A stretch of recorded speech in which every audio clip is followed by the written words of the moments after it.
گھومتی ہوئی پہاڑیوں کے درمیان بسے ایک چھوٹے سے قصبے میں رہنے والوں نے ہمیشہ پرامن زندگی گزاری تھی۔ تاہم ایک خوشگوار صبح یہ سکون بکھر گیا جب غیر معمولی واقعات رونما ہوئے، قیامت کے دن کی نشانیوں کا اشارہ دے رہے تھے۔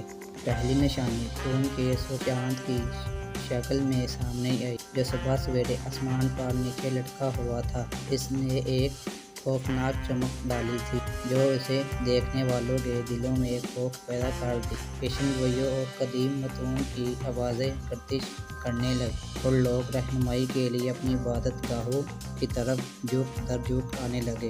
دوسری نشانی ٹڈیوں کا ایک گول تھا، جیسا کہ اس شہر نے کبھی نہیں دیکھا تھا۔ یہ پیٹ بھر کیڑے کھیتوں میں اترے، فصلوں کو کھا گئے اور بڑے پیمانے پر قحط کا باعث بنے۔ مایوسی نے قصبے کے لوگوں کو اپنے لپٹ میں لے لیا، کیونکہ انہیں احساس ہوا کہ ایک زمانے میں بہت سی فصلیں بنجر کھیتوں میں رہ گئی ہیں۔ یہ علامت ایک پراسرار بیماری تھی جو جنگل کی آگ کی طرح پھیل گئی۔ لوگ بغیر کسی ظاہری وجہ کے بیمار پڑ گئے، تیز بخاروں اور تلخ نظروں میں مبتلا تھے۔ افواہوں نے تجویز کیا کہ یہ ایک طاعون تھا، ایک ایسی مصیبت جس کا ذکر قدیم صحیفوں میں پاکمانے کی علامت کے طور پر کیا گیا ہے۔ جیسے خوف کے یقین کی کیفیت بڑھتی جا رہی تھی، نامی ایک بزرگ جس نے اپنی زندگی قدیم متون کے مطالعہ میں گزاری تھی، امید کی کرن بن کر ابھرے۔ اس نے شہر کے لوگوں کو اکٹھا کیا اور مختلف مذہبی اور روحانی روایات سے پیشن گوئیاں اور مدعے بانٹے۔ دل کا خیال تھا کہ وہ جو نشانیاں دیکھ رہے ہیں وہ ایک جاگنے کی کال تھی، ایمان اور اعمال صالحہ کی طرف رجوع کرنے کی یاد دہانی تھی۔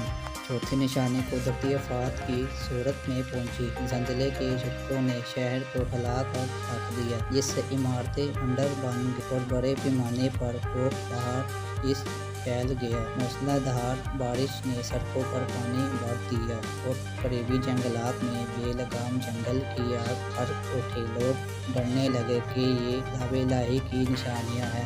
ہنگامہ آرائی کے باوجود شہر کے لوگ ملک کی رہنمائی میں متحد ہوئے۔ وہ خیراتی اور ہمدردی کے کاموں کی طرف متوجہ ہوئے۔ ان لوگوں کی مدد کرتے تھے جنہوں نے سب سے زیادہ نقصان اٹھایا ہے۔ ایک ساتھ انہوں نے آنے والی قیامت کا سامنا کرنے کے لیے مغفرت اور طاقت کی دعا کی۔ آخری نشانی ایک آسمانی واقعہ ہے۔ بہتا ہوا دھومکیت آسمان پر پھیل گیا، نے رات کو روشن کرنے والی آگ کی گردی چھوڑ دی۔ کسی نے اسے تباہی کی علامت سمجھا، جبکہ دوسروں نے اسے امید اور نجات کی علامت کے طور پر دیکھا۔ جیسے جیسے دن گزرتے گئے، شہر کو بے پناہ چیلنجوں کا سامنا کرنا پڑا، لیکن لوگوں کا ایمان اور اتحاد مضبوط ہوتا گیا۔ انہوں نے اپنی کمیونٹی کی تعمیر نو کے لیے مل کر کام کیا، ان تقسیموں کو درست کیا جو ایک بار انہیں الگ کر چکے تھے۔ ایسا کرتے ہوئے انہیں ایک نئی لچک اور مقصد کا گہرا احساس ملا۔ اگرچہ قیامت کی نشانیوں نے ان کی دنیا کو ہلا کر رکھ دیا تھا، لیکن چھوٹے سے شہر کے لوگوں نے جان لیا کہ ان کی مصیبتوں کا جواب ہے اور ایک دوسرے پر ان کا ایمان واقعی اہمیت رکھتا ہے۔ اس تبدیلی کے سفر میں انہوں نے دریافت کیا کہ آخری زمانے کی نشانیاں بھی مثبت تبدیلی کے لیے ایک تحریک ہو سکتی ہیں، اور یہ کہ اتحاد، ہمدردی اور محبت پیشن گوئیوں کے تاریخی ترین دور سے بھی آگے بڑھ سکتی ہے۔